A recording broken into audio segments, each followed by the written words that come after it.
Price இல்ல. உங்கள் Jennifer Geetha வட சென்னையில இருந்து. இன்னைக்கு எனக்கு மண்ணடிக்கு போறதுக்கு ஒரு வேலை இருந்துச்சுங்க. போகும்போதுதான் அந்த ஸ்வீட் கடை என் கண்ணில் பட்டுச்சு. முட்டை மிட்டாய் கடை. இந்த கடையை பார்த்த உடனே கண்டிப்பா வாங்கிட்டு வரணும்னு தோணுச்சு.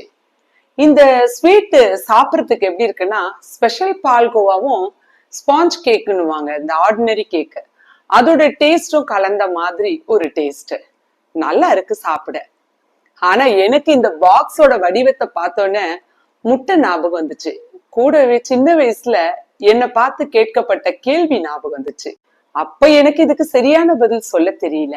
ஆனா இந்த பரிசுத்த வேதாகமத்தை படிச்ச பிறகு இதுல அதுக்கான பதில் இருக்குதுங்க.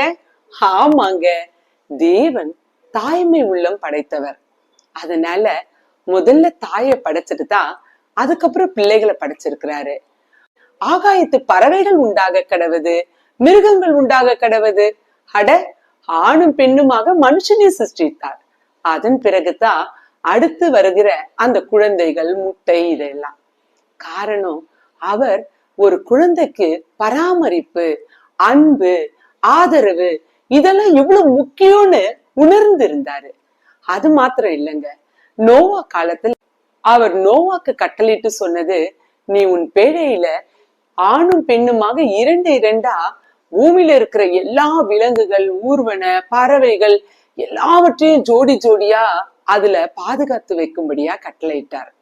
ஆமாங்க, முதலாவது ஆணும் பெண்ணுமாக உருவாக்கி அதன் பிறகு கருவை உருவாக்கினவர் நம் தேவன். ஏசாயா 43ஆம் அதிகாரம் 1ஆம் வசனத்துல சொல்லப்பட்டிருக்கு, இப்போதும் யாக்கோபே உன்னை சிருஷ்டித்தவரும் இஸ்ரவேலே உன்னை உருவாக்கினவருமாகிய கர்த்தர் சொல்லுகிறதாவது, பயப்படாதே, உன்னை மீட்டு கொண்டேன், உன்னை பெயர் சொல்லி அழைத்தேன், நீ என்னுடையவன். ஆமாங்க, இன்னைக்கு ஏதோ பிரச்சனையை பத்தி குழம்பி கலங்கி போய் பயந்துட்டு இருக்கீங்களா?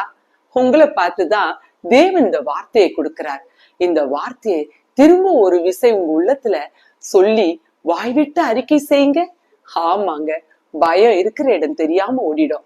உங்களுடைய எல்லா பயத்துக்கான பிரச்சனைகளின் காரணங்களையும் தேவனிடத்துல ஒப்பு கொடுத்துடுங்க. நிச்சயம் அவர் உங்களை மீட்டெடுப்பார். God bless you all.